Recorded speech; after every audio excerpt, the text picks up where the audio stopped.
नमस्कार, सरल टॉक में आप सभी का स्वागत है। आपके साथ मैं हूं गिरिराज शर्मा। मध्य प्रदेश में प्रोफेशनल एग्जामिनेशन बोर्ड जो कि कई भर्ती परीक्षाएं आयोजित करवाता है, 2021 में जनवरी महीना चल रहा है, लेकिन अब तक पीबी की वेबसाइट पर जो उसका कैलेंडर है वो नहीं आया है। पहले के वर्षों की अगर हम बात करें तो ये एग्जाम कैलेंडर आ, आ जाता था इतने समय तक, और लेकिन बीच के कुछ वर्षों में इस तरीके से हुआ कि कैलेंडर को हटा भी दिया गया है।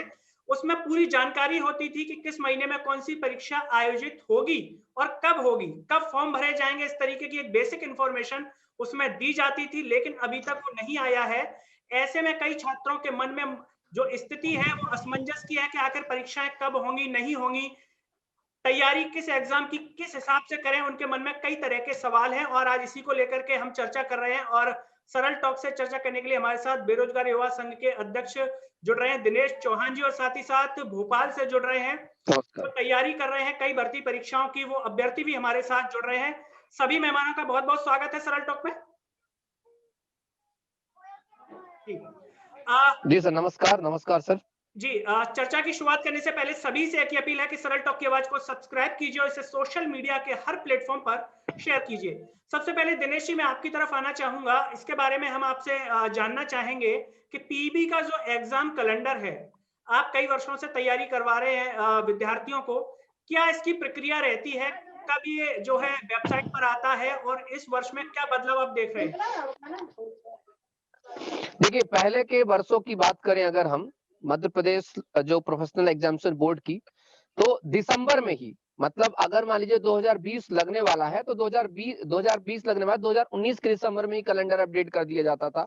जी या यूं कहें ज्यादा से ज्यादा होता था तो जैसे जनवरी का पहला हफ्ता होता था तो शुरू कर जी दिया। आपने देखा भी होगा कि मध्य प्रदेश का जो नियम है वो लोक सेवा आयोग और मध्य प्रदेश प्रोफेशनल बोर्ड आयोग दोनों में लगता है। जी तो आप देखेंगे कि लोक सेवा आयोग ने सब कुछ सारा परीक्षा कार्यक्रम जारी कर दिया, 2021 का पूरा कैलेंडर जारी कर दिया। यहाँ तक कि उसने 2019 और 2020 में जो उसकी परीक्षाएं नहीं हुई, उन परीक्षाओं को भी, बहुत सारी परीक्षाओं को सम्मिलित करते हुए जारी किया गया।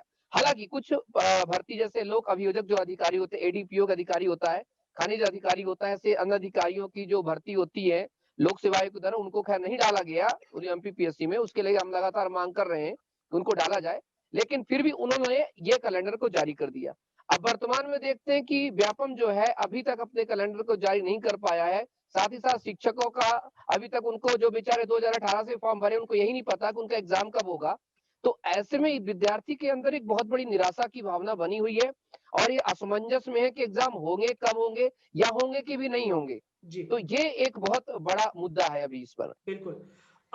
मैं विद्यार्थियों की तरफ आना चाहूंगा। अपने नाम से परिचय देते हुए हमें बताएं कि एग्जाम कैलेंडर अभी नहीं आया है, तो ऐसे में किस तरीके की परेशानी जो है आपके सामने खड़ी हो गई है?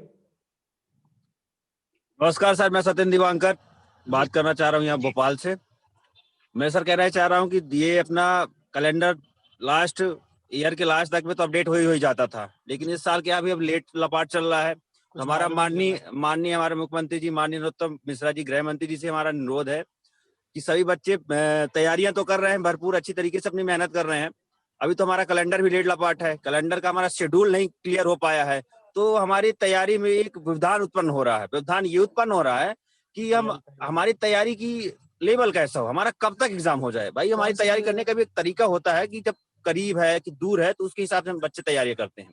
जैसे करीब आता है वैसे स्पीड बढ़ा देते, लगन बढ़ा देते, लगन लगा लेते हैं अपनी स्टडी में। तो यही हमारा कहना है कि भाई कैलेंडर को अपडेट करें, है ना, और उसके एक शेड्यूल बनाएं। उसका शेड्यूल के हिसाब से हर एक एग्जाम की तैयारी हो पाती है। और अभी तक जैसे सर वर्ग 3 की वजह से अप्लाई हुआ था, उसका भी कोई ठिकाना नहीं है। और इसके बाद अभी एमपी पुलिस कांस्टेबल का एक तो आ नहीं रहा था, किसी तरीके से संघर्ष करने के बावजूद किसी तरीके से आया, 4000 पोस्ट आई। उसमें भी ऐसी पोस्ट आई हैं कि मतलब कुल नाम मात्र के लिए हैं। बिल्कुल। और दिन प्रतिदिन बेरोजगारों की संख्या बढ़ती जा रही है, दिन प्रतिदिन लड़के बढ़ रहे हैं। तो यही मेरा कहना है कि शेड्यूल को अपडेट करें और बच्चों के सामने निर्धारित रूप से रखें ताकि उस हिसाब से बच्चे अपनी तैयारी कर सकें। बिल्कुल। दिनेश जी, मैं आपकी तरफ आना चाहूंगा कि अगर हम कोरोना के बाद की बात करें, आमतौर पर जो लेटेस्ट अपडेट आ रहे हैं, पीवी को लेकर के स्थिति कोई अच्छी नजर नहीं आ रही। परीक्षाओं को लेकर के कई बार कैंसिल हो रही हैं, कई बार जो है एग्जाम फॉर्म भरने की तिथियां चेंज हो जाती हैं कई बार, और ऐसे में एग्जाम कैलेंडर का जारी न होना। और आपसे हम इसलिए भी समझने की कोशिश करेंगे क्योंकि आप आए दिन जो है इसको लेकर के प्रयास भी करते हैं, ज्ञापन भी देते हैं, विभागों में जाते हैं, लोगों से मिलते हैं। क्या आखिर इसका कारण है? एक तरफ मुख्यमंत्री जी जो है मंचों से बड़े बड़े भाषण देते हुए नजर आते हैं कि मैं जमीन में गाड़ दूंगा, अधिकारियों पर कार्रवाई कर दूंगा, तो पीवी के जो संबंधित अधिकारी हैं, क्या इनमें किसी भी प्रकार का भय नहीं है मुख्यमंत्री जी को लेकर के कि अगर ये हमसे गलती हो गई तो मुख्यमंत्री जी की फटकार का सामना करना पड़ेगा? देखिए, सबसे पहली बात ये है कि मुख्यमंत्री जी कुछ भी कर सकते हैं। जी राज्य के कर्ता धर्ता मुख्यमंत्री होते हैं और वो जैसा चाहे जो चाहे वो हो सकता है। जी लेकिन अगर एक तरफ उनके भाषण में ये कहा जाता है कि हम बेरोजगार युवाओं के बारे में ध्यान दे रहे हैं, हम भ्रष्ट अधिकारियों बाकी लोगों को जमीन में गाड़ देंगे, बाकी जो भी कहते हैं तथाकथित जो भी न्यूज चैनल में चल रहा है। जी लेकिन एक बात होती है, कथनी और करनी वाली बात आ जाती है। जी और उन्हीं के बिल्कुल जस्ट उन्हीं के तने कहते दीपक तलेंधेरा, उन्हीं वही भोपाल में प्रोफेशनल एग्जामिनेशन बोर्ड है, जहां पर उनके अगर पीए का भी एक अगर फोन चला जाए माननीय मुख्यमंत्री जी के, तो मुझे लगता है कि पूरी पीवी हिल जाएगी। लेकिन इसका मतलब दो वजह हमें जो समझ में आती, पहला या कि अधिकारी अपने कर्तव्य परायणता दिखाना ही नहीं चाहते, या दूसरा उनको ऊपर से कोई आदेश ही नहीं है। बिल्कुल क्योंकि मैं पिछले दिनों मिला भी था एसके भदौरिया साहब से, आप सब बच्चों छात्रों को पता है, और उनसे बैठ करके काफी लंबी चर्चा भी हुई थी थोड़ी देर के लिए। तो एक बात सामने आई कि उन्होंने कहा मैं एक परीक्षा नियंत्रक हूं, मुझे जो आदेश आएगा मैं करता हूं। अब समझिएगा बात को, अगर उनको आदेश आएगा तो करेंगे, इसका मतलब है कि ऊपर से आदेश ही नहीं है।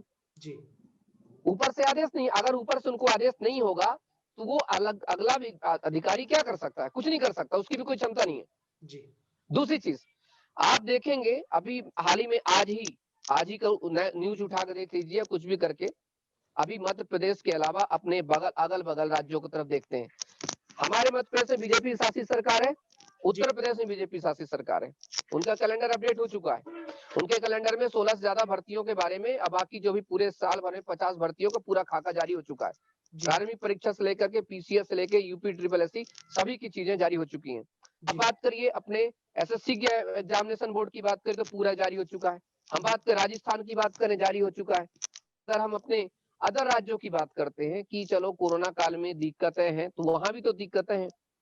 सत्यन जी, मैं आपकी तरफ आना चाहूंगा। आपके जो साथी भी हैं उनमें से मैं पूछना चाहूंगा, जो भी आपके एक साथी हैं, जैसा कि दिनेश जी ने कहा, जो पीबी का जो कैलेंडर है उसको लेकर के, तो आपके जो साथी, किसी भी एक साथी से हमारी बात करवा दीजिए। क्या उनका कहना है कि एग्जाम कैलेंडर समय पर नहीं आया है, तो किस तरह की मन स्थिति से गुजर रहे हैं वो?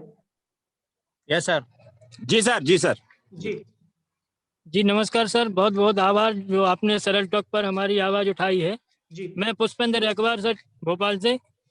सर मैं ये कहना चाहता हूँ सर, हम लोग तैयारी तो करते हैं लेकिन हमारा एग्जाम कब होना है ये पता नहीं रहता है हमको, और तैयारी करते रहते हैं। कुछ बच्चे ऐसे भी होते हैं कि एक बजट बना के निकलते हैं घर से कि हम 4 महीने तक बाहर रहेंगे और 4 महीने के बाद एग्जाम दे के अपने वापस आ जाएंगे। तो सर बच्चों का वो बजट भी खत्म हो जाता है, उधार पैसे लेके तैयारी करनी पड़ती है हम लोगों को। जी तो इसमें हम लोग को बहुत परेशानियां उठानी पड़ती हैं सर। तो आपके माध्यम से हम सरकार से ये गुजारिश करेंगे कि पीएवी का कैलेंडर जारी करके हम लोगों को एक मार्गदर्शन मिले, जिससे हम लोग सिस्टमेटिक ढंग से तैयारी कर पाए और अपने मन लगा के, जिससे डिमोटिवेट ना हो हम लोग। बिल्कुल। दिनेश जी, मैं आपकी तरफ आना चाहूंगा कि एग्जाम कैलेंडर अभी नहीं आया है, तो क्या आपकी टेलीफोन पर किसी से पीबी से किसी अधिकारी से बात हुई हो, या आगे इसको लेकर के क्या आपका जो है आपकी रणनीति है? आगे लेकर के रणनीति यह है कि जब वो मुलाकात तो हुई थी हमारी, ऐसा नहीं कि मुलाकात हम करते हैं युवाओं का, जो जहां भी मुद्दा होता है मैं तो सबसे आगे रहता हूं, चाहे वो किसी प्रकार का युवाओं का हो। अभी आपने देखा होगा हाल ही में एनसीएल का मुद्दा ही मैंने उठाया था, जी और जिस भी प्रकार का मुद्दा होता है वो युवाओं के लिए मैं उठाता हूँ। जी तो अभी जब मेरी पिछली मुलाकात हुई थी उसके तहत उनका कहना था कि देखिए कैलेंडर कब जारी होता है उसकी बात होती है। जी कैलेंडर जारी होने के एक प्रोसेस होता है, जो वहां से पता चला मुझे कि जब विभाग अपनी एक डिमांड भेजता है, डिमांड करता है हर एक विभाग सरकार से कि हमें इतने मान लीजिए सब इंस्पेक्टर चाहिए, जैसे वर्तमान में 700 से ज्यादा सब इंस्पेक्टर पद खाली है ना, 1700 से ज्यादा। अब विभाग ये कहे कि भैया हमें जो है 1000 SI चाहिए, अब 1000 SI विभाग ऑटोमेटिक तो मांगेगा नहीं, उस पे क्या है, वह मंत्रालय की स्वीकृति होनी चाहिए, बाकी सरकार, कुल मिला के सरकार की स्वीकृति होनी चाहिए, फिर वो भेजते हैं, किसको डिमांड भेजते हैं कि भैया ये इतनी है, और वो एग्जाम कंडक्ट करने वाले को भेज दिया जाता है। तो एग्जाम कंडक्ट वाली जो एजेंसी हो, जैसे PV है, वो क्या करती है, 4 महीने पहले, 5 महीने पहले ही एक कैलेंडर जारी कर देती, भाई SI का पेपर होने वाला है और उस पे आप लोग अपनी तैयारी करना शुरू कर दीजिए, हम 4 महीने बाद आपसे भर्ती लेंगे। और उस दौरान वो लोग अपना SI की क्वेश्चन पेपर बनाने लगते हैं, सेंटर चूज करने लगते हैं, एजेंसी चूज करने लगते हैं कि कौन सी एजेंसी से हम जो है ऑनलाइन एग्जाम करवाएंगे, कौन जो होगा जो एक क्वेश्चन बैंक बनाएगी, बहुत सारी चीजें होती हैं जी। लेकिन पहली प्रक्रिया सरकार होती है, इसमें PV की कोई गलती नहीं होती है। PV एक कर्मचारी है, एक अधिकारी है, एक कार्यकर्ता है, एग्जीक्यूट करता है उसी चीज को जो सरकार कहती है, इसे PV का कोई लेना देना नहीं है। बात समझ में मेरी बात? बिल्कुल। PV का तो काम है एग्जाम करवाना। अगर सामने वाले के तरफ से, अगर मान लीजिए सरकार के तरफ से उनको आदेश जारी होता है, उनको आदेश मिलता है कि आपको इस भर्ती के लिए नोटिस, जैसे आप देखेंगे राजस्व में 2000 से ज्यादा पटवारियों की भर्ती और पिछला मिला के लगभग 4000 पटवारियों की भर्ती आने की संभावना पिछले कई दिन से हम देख रहे हैं। यहाँ तक कि कई बार राजस्व विभाग के बड़े अधिकारियों ने, आलाप अफसरों ने भी कहा कि भाई अभी जो है पटवारियों की समस्याओं या पटवारियों की कमी से जूझ रहा विभाग। तो अब ये जो 4000 पटवारी के लिए पहले एक आवेदन जाएगा और जो है सैंक्शन होकर के वहां पहुंचेगा, PV को जाएगा, भाई हमें इतने अधिकारी चाहिए, इतने पटवारी चाहिए इस मंथ तक। तो वो क्या करेंगे, पूरे साल भर का कैलेंडर जारी करेंगे। ऐसे महिला पर्यवेक्षक की भर्ती नहीं हुई है, ऐसे बात करें शिक्षक, तो आप देख रहे हैं वर्ग 1 वर्ग 2 वर्ग 3 किस प्रकार से लटकी हुई है। ऐसे बात करें वन रक्षक की भर्ती, पिछले 2-3 साल से इस बार भी अभी तक नहीं हुई है वन रक्षक की भर्ती। ऐसे करके बहुत तमाम प्रकार की भर्तियां हैं जो अभी लटकी हुई हैं। और सरकार, ये बताइए मुझे, सारी डिमांड होने के बावजूद जब कैलेंडर जारी किया जाता है, तो जब पुराना कैलेंडर जारी किया गया था, भैया उसी कैलेंडर जारी करो ना पहले। उसमें तो सब इंस्पेक्टर भी था, कांस्टेबल भी थी, पटवारी भी था, वन रक्षक सब था, उसको जारी करिए। और अगर जारी नहीं करते, इसका मतलब पहले जो भर्ती सैंक्शन हुई थी, उन भर्तियों को दबा दिया गया। जी, यही बात हुई ना? बिल्कुल। तो इसलिए हम अभी संज्ञान लेंगे इस मामले में। इस मामले में संबंधित मंत्रियों से मुलाकात की जाएगी, विभाग अध्यक्षों से बात की जाएगी कि भैया इस तरफ भी देखिए। और जब तक आप इस तरफ नहीं देखेंगे, तब तक युवा जो है परेशान होता रहेगा। और मुझे यकीन है कि सरकार सुनेगी, क्योंकि हम सरकार का भी पंचायत का चुनाव आने वाला है, पंचायत के बाद सरकार का विधानसभा का चुनाव आने वाला है, तो सरकार सुनेगी। युवाओं से अपील यही कहूंगा कि आप एकजुट होकर के अपनी बातों को रखते रहिए, भटकना नहीं है, किसी मुद्दे पर नहीं भटकना। बेरोजगारी मतलब बेरोजगारी, हमें भर्तियां चाहिए और हर प्रकार की भर्तियां चाहिए। बिल्कुल। दिनेश जी, क्या लगता है आपको, जैसा कि आपने कहा कि सरकार जो है बेचती है कि इतने पद खाली हैं, तब PV जो है आगे उस अकॉर्डिंग अपना एग्जाम शेड्यूल बनाता है, तो ऐसे में क्या लग रहा है, क्या सरकार की मंशा पर सवाल है, क्योंकि सरकार करना नहीं चाह रही है, क्या कहेंगे आप?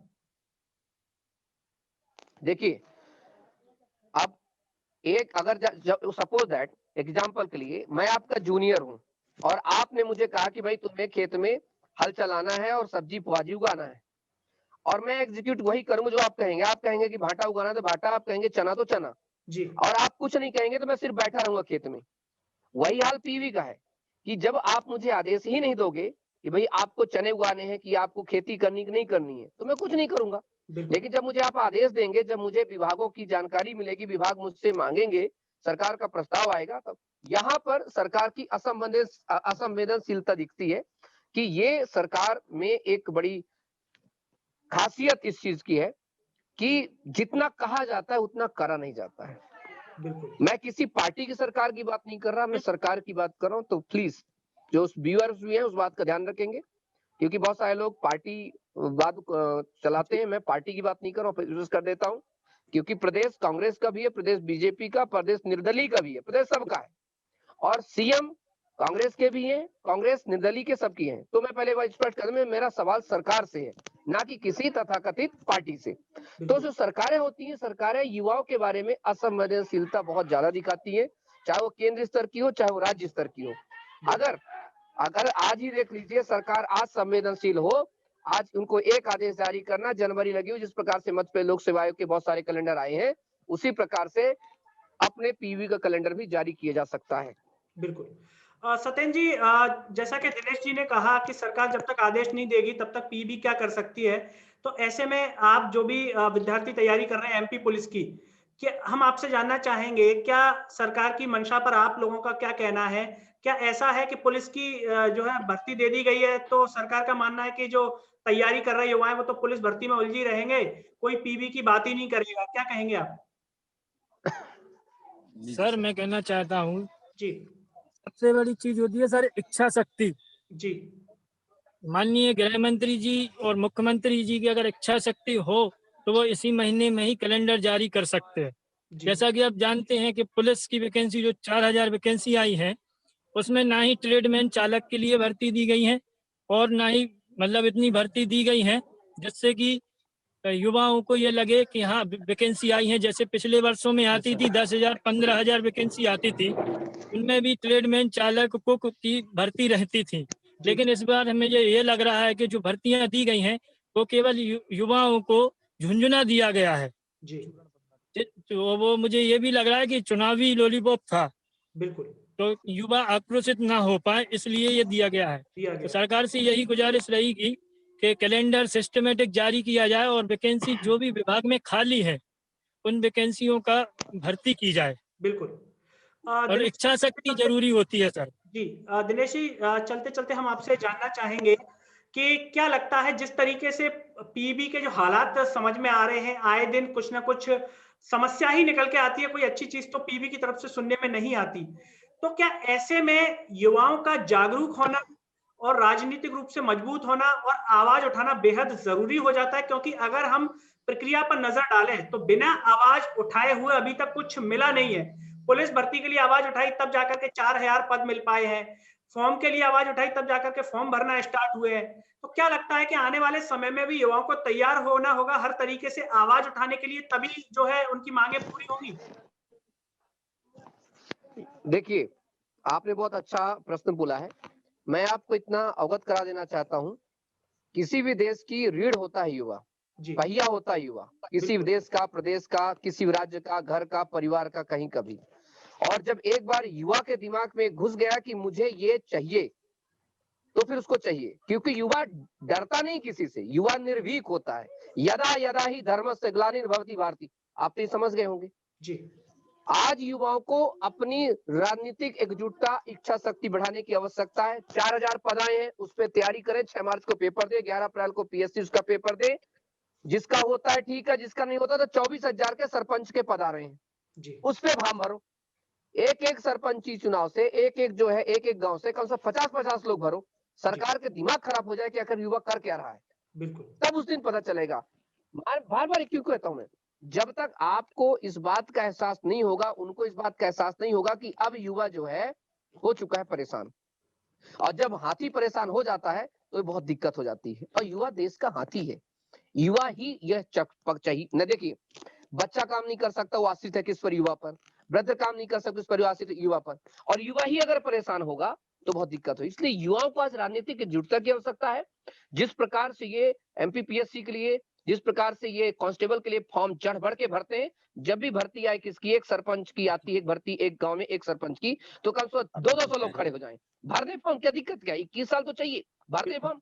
चुनाव आयोग का दिमाग खराब होना चाहिए, राज्य चुनाव आयोग की हो क्या रहा है, परेशान हो जानी चाहिए राज्य। तब सरकारों को समझ में आएगा, अरे यार हमारी अब, जब तक उनको डर नहीं होगा उनकी सीट से, तब तक उनको सामने ये चीज समस्या नहीं आएगी, ध्यान रखिएगा। बिल्कुल, बहुत सारे राज्यों में, केरल में आप देखिए, वहां के युवतियां, वहां के युवक जो 21 साल के 22 साल के चुनाव में पार्टिसिपेट करने लगे। राजस्थान में देखिए, गांव की लड़कियां जो चुनाव में पार्टिसिपेट करती नहीं, यहाँ तक कि चुनाव जीत रही हैं। और आज मध्य प्रदेश के युवा को भी आवश्यकता है राजनीतिक एकजुटता से। उसे ये नहीं कह सकता मुझे राजनीति पसंद नहीं है, क्योंकि उसे पसंद हो ना हो, राजनीति उसको बहुत पसंद करती है। तो यही मैं संदेश है मेरा कि सारे युवा एकजुट रहिए, एक साथ रहिए और अपनी आवाज को बुलंदी तरह से पहुंचाते रहिए। बिल्कुल। तो दोस्तों, ये थे हमारे साथ बेरोजगार युवा संघ के अध्यक्ष दिनेश चौहान जी, और साथ ही साथ भोपाल से जुड़ रहे थे जो अभ्यर्थी तैयारी कर रहे हैं पीबी के थ्रू जो एग्जाम्स होती हैं वो। साफ तौर पर दिनेश जी का कहना है कि युवा को जो है सक्रियता दिखानी होगी। युवा जितना सक्रिय होगा उसकी हर मांग पूरी होगी। अगर युवा सोचेगा तो वो कुछ भी कर सकता है। और युवा जो है, उन्होंने महत्वपूर्ण बात कही कि एक तरीके से रीढ़ की हड्डी है और युवा को सक्रिय होना ही चाहिए अगर अपनी मांगे मनवानी है। जिस तरीके से एमपी पुलिस की भर्ती आई, एग्जाम फॉर्म स्टार्ट हुए, तो ये युवा की शक्ति, युवा की सक्रियता का ही ये नतीजा था, वरना सरकार इसको भी नहीं निकालना चाह रही थी और साफ तौर पर दिनेश चौहान जी ने कहा कि आगे भी इसको लेकर के जो है हम मांग उठाएंगे कि जो एग्जाम कैलेंडर उसको लेकर भी आगे उनकी जो रणनीति है बात करेंगे। बात उन्होंने की भी है और नहीं आती है तो फिर से वो जो है युवाओं की मांग को लेकर के आगे सक्रिय रहेंगे जैसा कि हमेशा की तरह वो रहे हैं। और साथ ही साथ दिनेश चौहान जी और सभी जो अभ्यर्थी है उनका भी हम धन्यवाद करना चाहेंगे जिन्होंने अपना कीमती समय सरल टॉक के कार्यक्रम के लिए निकाला। और चलते चलते सभी से एक अपील है कि सरल टॉक की आवाज को सब्सक्राइब कीजिए और इसे सोशल मीडिया के हर प्लेटफॉर्म, आपका WhatsApp group, status, Facebook, Twitter, Telegram groups और इंस्टाग्राम पर शेयर कीजिए। दोस्तों मेरे साथ इस वीडियो में फिलहाल इतना ही। अगले वीडियो में आपसे फिर होगी मुलाकात, तब तक के लिए मुझे दीजिए इजाजत। नमस्कार।